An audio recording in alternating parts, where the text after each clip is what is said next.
Let's go now and talk with Jeanette in New Jersey. Hi, Jeanette. You're on the air. What's on your mind tonight?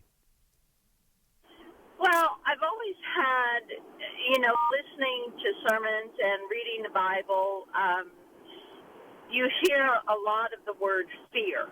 Yes. But, our God is a God of love. Why do we need to fear him? What does that fear mean? Are we to be afraid? Right. Okay. I'm not understanding what it's supposed to mean. Yeah. Okay. Well, all throughout the scriptures, the fear of the Lord refers to respect and reverence and awe because God is awesome. So, when we think about that, it helps us interpret Philippians chapter 2, for example. It says, work out your salvation with fear and trembling. People take that little phrase and they toss it out left, right, and center and try to make a big deal of it and scare Christians. Well, when you look a little closer, it says continue to do this, to work out your salvation with fear and trembling. Well, those words actually mean reverence and awe, respect and awe, and it tells us why we would want to be so respectful and so in awe of what's happening. The next verse tells us, for it is God who works in you to will and to do of his good pleasure. So what Paul is telling the Philippians, for example, here in chapter 2, he's saying, my goodness, have you realized what's happening? I mean, God himself, creator of all, lives in you, and he is at work in you. So go ahead and let everything that he has worked in, let it be worked out in your life. Continue to work it out. That's very different from working for your salvation. It doesn't say work for your salvation, it says work out.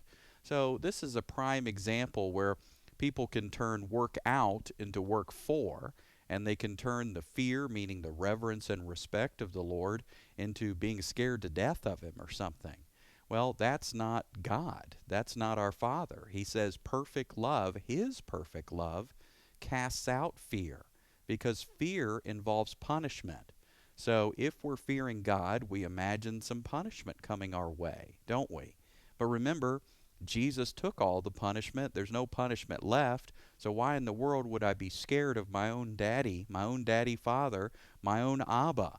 That sort of familiarity, that closeness, that intimacy with him, that's what we're called to.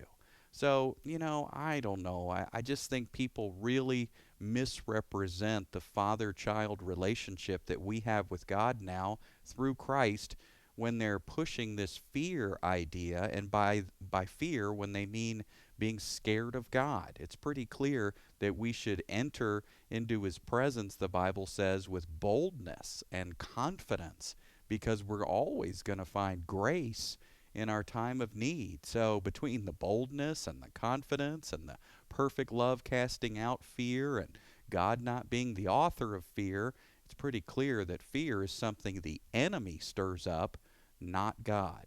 So, Jeanette, that's the meaning of this phrase, fear of the Lord. It's about respecting the fact that he is creator of all and king of all.